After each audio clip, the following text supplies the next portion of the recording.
Welcome back, everyone. It is Natalie again. Today we're getting 2 videos. Hooray! For those of you that have been tuning into the channel, you know I did a video earlier today from the Herb Cabinet series. So if you haven't seen that, go ahead and check it out.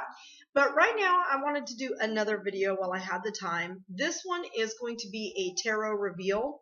This was a really neat deck. For those of you that are in the Dallas-Fort Worth area, or maybe you're not in the Dallas-Fort Worth area, but you plan to travel, I am sorry, my hair is doing something really funky today.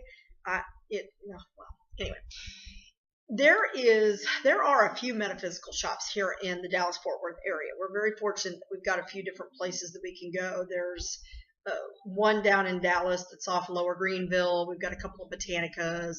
We have the Rock Barrel if you're coming for the crystals. But in Fort Worth, there is a little shop that's kind of in an out-of-the-way place. It takes you a few minutes to find it, and it's called the Enchanted Forest. And this place is fantastic. I have loved the energy every time I've gone in there. The owner and his partner are fantastic. Last time I was there, I got a huge crystal ball. I was just so excited because I had been pricing these because I didn't want a little ball. I wanted something good size that I could use for scrying. And this ball, I've been pricing them about this size. They've been running between 6 to 8 on the cheap end and up to about $1,000 or more for other ones that I had seen. And I got this one. He had it priced at $450. He gave me 25% off, so I actually got it for less than $400, and it was a bargain. I absolutely love Lucille. She is phenomenal, and I may have to do a video on her, but she's very heavy, but she's this big around, and then it came with a stand. So I have a little bit of a hard time lugging her around, but I'll try to get her into a video soon. But anyhow, this shop has got some really neat things. So this past weekend, my husband lost a bet, so he took me to the shop and let me get whatever I wanted, which is dangerous. Never let Natalie into the witchy shop and tell her she can buy whatever she wants, because she'll probably walk out with 90% of the store. But in any case, they have a few decks in a back room where I actually found the crystal ball. There are a few decks that the owner had owned previously. They were his personal decks, and he has decided to resell them. One of them was the Witch's Tarot, and I really liked that one because it had the black backs with the pentacle, but when I actually saw the artwork, I didn't really connect with it. I am very picky about the artwork in my tarot decks. It sounds weird, but I don't like flat looking pictures. I like lots of color, and I like vibrancy to my cards. I really need to feel that from the card in order to connect with it. So I looked through a few decks. I didn't really like them, but I knew that they had more cards out in the front. And by the way, if you're looking for some Doreen Virtue cards, you want to get them before they're no longer available, they have a whole case full of them. So knock yourself out. But they had a few other decks, and I kind of looked at a couple and didn't really see any, but then one caught my attention, and they will let you take a look at the cards, so you'll be able to pull them out of the box and take a look at them. This is the box that they came in. This is the Ancestral Path Tarot. According to the bottom of the box, it was originally copyrighted in 1995 and then reissued in 2013. It is a 78 card deck, and it comes with the little booklet, which many of you know I hardly ever look at this because my interpretations of the cards vary depending on the cards. I can get totally different readings for the same card using 2 different decks because to me they all have a different energy, and so it's all how it reads, and it's about the messages that you get and the insight you're getting from spirit when you do a reading. So that being said, I really need to feel connected to the cards, and so I was looking at this deck, and what caught my attention was the King of Sacred Circles. I really like this card. And Native American culture is important to me. I have a great, immense respect for Native American culture. And so seeing that on a set of tarot cards, I'd never seen that before. And so I said, I need to see this deck. Well, it was odd because all of the major cultural systems that I personally identify with in some way, whether I feel drawn to it, connected to it, or have a respect for it, are represented in these cards.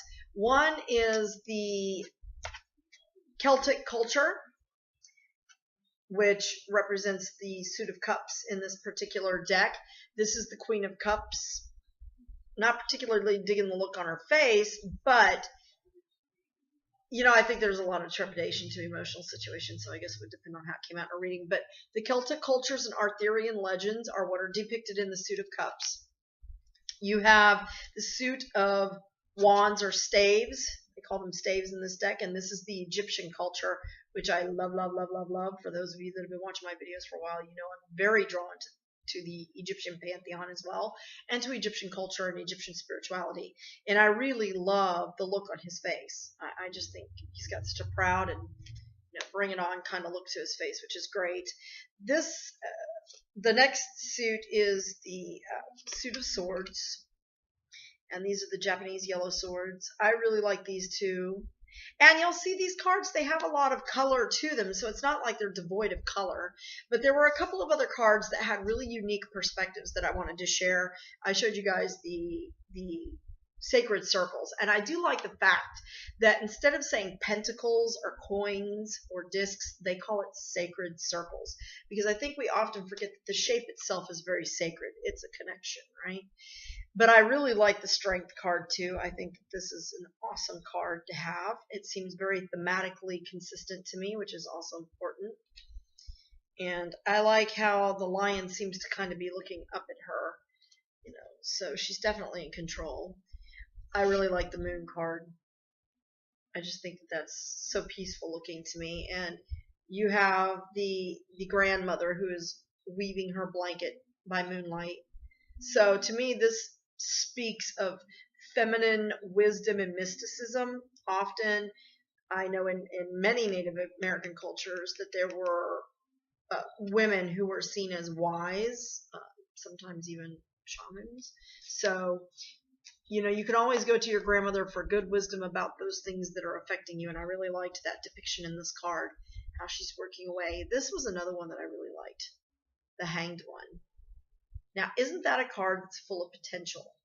Often just waiting for the right moment. And I think a lot of people think that the Hangman or the Hanged card was one that's kind of negative. People that don't read tarot a lot, I get that from them all the time. They think it's a bad thing. And sometimes it's, you know, usually it's not. For me, usually this card means a period of waiting. And I really like the fact that with this card, I get a strong sense of rebirth and renewal with it. Not just waiting, but waiting for that renewal and rebirth. And I really think that's an awesome card. Plus, life is very sacred to me. It's very important to me. So this card was one I really, really connected with. Now, about the cards themselves. They are a nice, solid cardstock, just like a playing card. They're a little bit bigger than a playing card, so for my little bitty hands, it's kind of hard to shuffle. I can manage it if I can keep from spinning the cards whenever I say that. But, you know, I can shuffle them pretty good. I can belt them pretty good, bridge them pretty good when my hands aren't full of oil trying to tampen my hair down. But they have a lot of really neat mix of colors in them. It's me that at first I wasn't sure on the illustrations because they seemed a little flat, but when you really take a good look at them, they're not at all. They have a lot of depth and dimension to them and a lot of color. I think it's almost kind of a mystical kind of mistiness they're trying to give to the card. This is the back of the card. So I like the yin-yang kind of theme with the light and the dark, and, you know, the sun versus shadow with the triumph all the way around. And this is a really, really, really neat deck. So if you have an opportunity to check out the Ancestral Path Tarot, and that was the other thing. Another reason why I was really drawn to this deck is that I was looking for something that I could use to connect with my roots, with my ancestors, and with those spirits that I feel called to me. So it was kind of fortuitous that I came upon this deck, because this deck I'm using primarily. I am developing a new spread called an Ancestral Circle spread, and I will probably do a video on that once I get around to cementing how exactly I want that to read.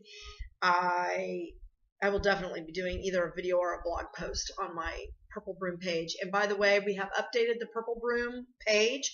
So please, if you haven't been to see our webpage in a while, go and visit our webpage. It's www.purplebroomapothecary.com.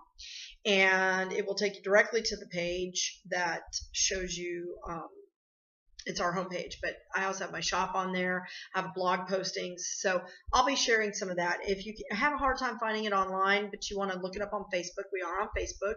It's Facebook.com/Purple Broom Apothecary. And I usually post the links to my blog posts there. So check out this deck because I have found it very useful for daily one-card readings for myself, messages from ancestors, and knowing what do I need to carry forward with me today. I found that it's very good for that.